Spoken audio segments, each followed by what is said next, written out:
So the pick game this week was Celtics Jazz in Salt Lake City. Who won the game? The Celtics won the game.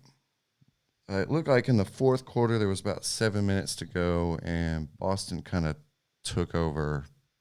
Marcus Smart started playing. Boston went up 13 points with 7 minutes to go. Royce O'Neal and Marcus Smart started hitting shots. Of course, Tatum was doing his thing too.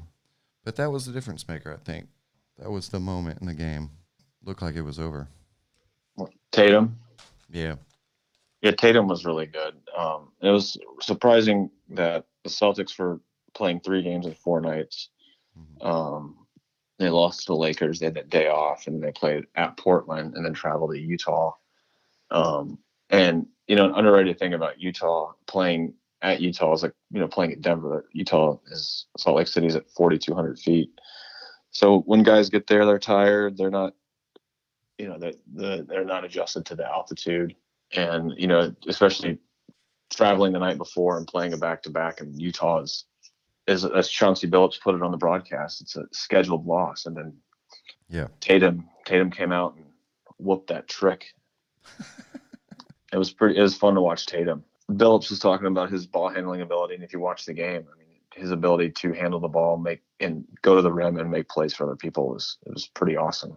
And he was able to have the ball in his hand so much because Kemba was out. Yeah, that was another thing. Kemba sat, and they still look good. Yeah, the Mitchell versus Tatum thing's interesting, especially in the second quarter. They were trading buckets back and forth. So moving forward, if you had to take Mitchell or Tatum, who would you rather have? Ooh, man, I like Tatum better, I think. He's like a machine. Yeah, he doesn't Mitchell is more emotional. Yeah. Which potentially is, just watching him play, he seems more emotional, which that can fail on you. Yeah. Like how Westbrook is awesome, but he's emotional, versus Kawhi, who is just a robot. Yeah, Tatum's a lot like Kawhi in that respect. He just gets in the game, he gets going, and there's no stopping him. He doesn't go through it seems like he doesn't go through slumps or nothing really gets to him. Maybe he's more mentally strong. Yeah, I think I would want Tatum over Mitchell just because of his length and the defensive possibility. They both have high offensive upside, but the defensive side of things is interesting. Quinn Snyder's a good coach, but is Brad Stevens a better coach than Quinn Snyder? And how would Mitchell look in that system? Yeah. Stevens' system. That's a question you always want to ask. But I think just on height alone, you have to take Tatum.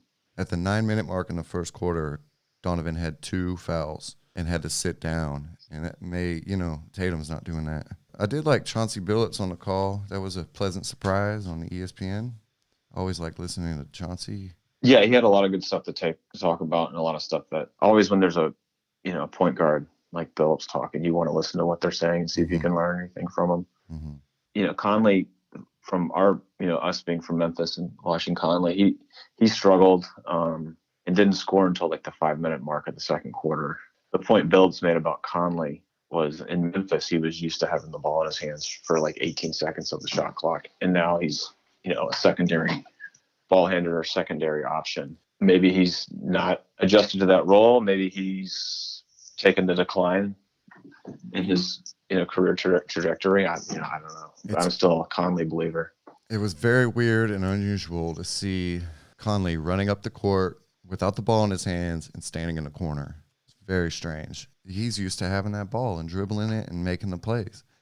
And you saw a little bit of that in those first 3 shots that he missed. He was making moves, pump fake at the 3-point line, drive to the lane. He's just missing the shots. Yeah. He went 0 for 3. Yeah. That's tough to watch. And then there was that one sequence where Conley missed the layup and the fans booed him. And then on the other end, Tatum got a 3. And I was like, oh my gosh, I felt for Conley. Speaking of fans booing, they were booing the shit out of Gordon Hayward. Was that not hilarious? How long ago was that? 3 years ago when he left? I know. And then in addition to that, he broke his ankle the first game of the Celtics. So it's kind of okay, I think we can forgive the guy. Yeah, give the guy. And we can actually root for him now that he's come back from injury. We don't have to boo him. Yeah, give him a break. Come on, Utah, dude. It's struggled to come back in the league at all, and y'all still holding that against him, booing him. All right, do your thing, Yeah, Utah. Yeah. Well, Hayward's had a nice season. He's like shooting over a little bit over 50% from the field this year. It's been nice. Mm-hmm. Nice to see that. That's good. That's good. I thought it was a good matchup. It really did kind of come down to the end. Donovan had 30 by the third quarter. It was tied at half. Yeah, it was close at half, and then the third quarter, it was close. But I just felt like Utah was playing catch up with against the Celtics the whole time. Like Utah knew that they were at the half, coming out of the half, they were the underdog, and they were playing kind of desperate. Mm-hmm. I mean, Utah looks like Utah can hang with a team like Boston that's well coached, but come playoff time, are they going to be good enough to beat playoff teams? Mm-hmm. Do they have enough scores? Utah plays Houston in the playoff series, and they're playing all those 6-7 guys. Is Gobert, the potential back-to-back defensive player of the year, going to be even able to play in a Utah versus Houston series? Interesting questions. Yeah. Does Utah play Houston again? I think they've played 3 times already. That might be it. All right. Houston has played Utah 3 times. Houston has won twice. Jazz won 1. It was a close one. Jazz won by 1 point. Check these box scores. In the game that Utah won, Rudy Gobert played 37 minutes, 12 points, 15 rebounds. He's going to clean up on rebounds.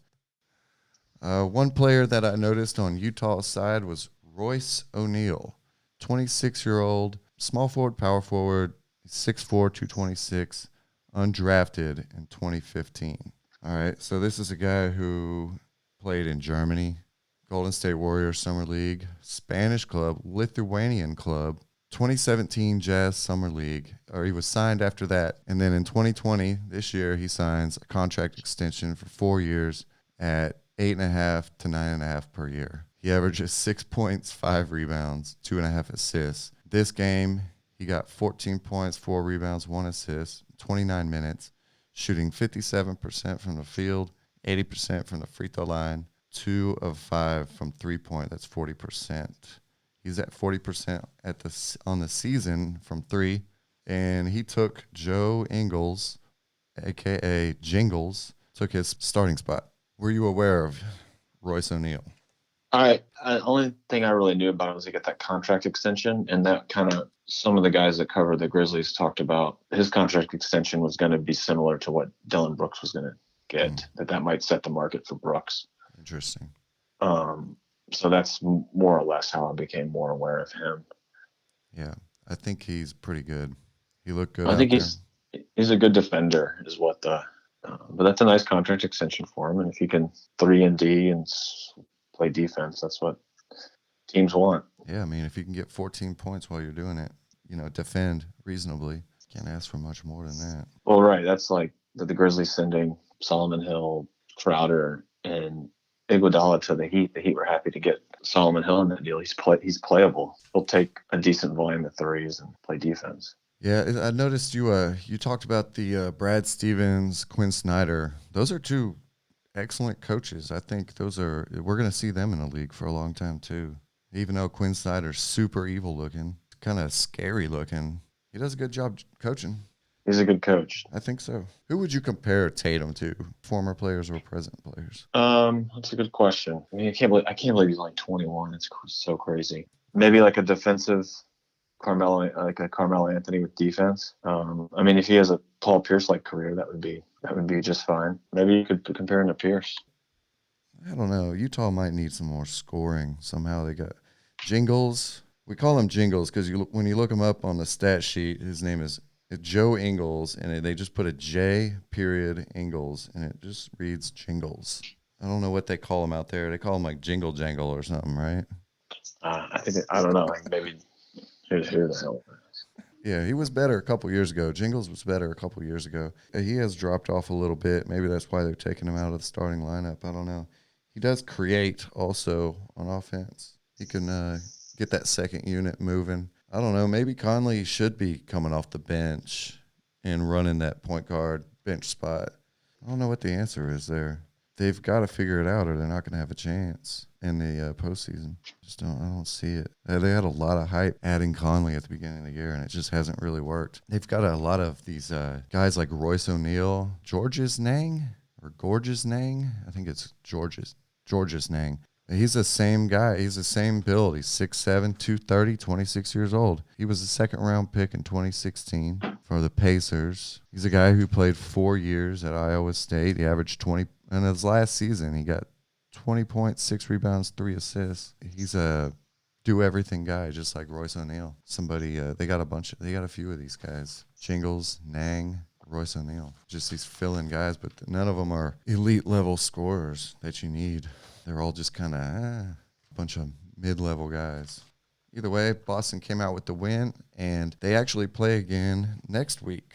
I'll definitely check in and see who won that game, who wins that game next week. What do you think, Bo? No, that'll be an interesting conclusion to the series. Yeah, they'll be playing, obviously, in Boston. Maybe Utah can come back and whoop them. Yeah, I don't know. Kemba could be back by then. I'm going to check it out. I don't think it'll be our pick a game 2 weeks in a row, but it'll be a game to watch. It'll be a game to keep an eye on.